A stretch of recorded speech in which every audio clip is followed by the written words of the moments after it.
Today is May 15th.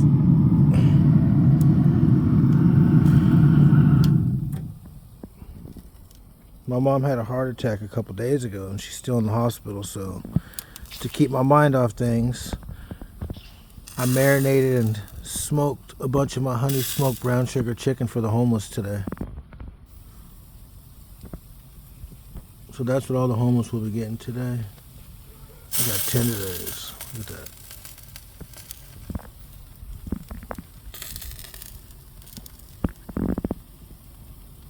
I still got to put my sauce on it. Then I'll put it in my turkey pan. And then I'll steam it in my oven for about 15 minutes.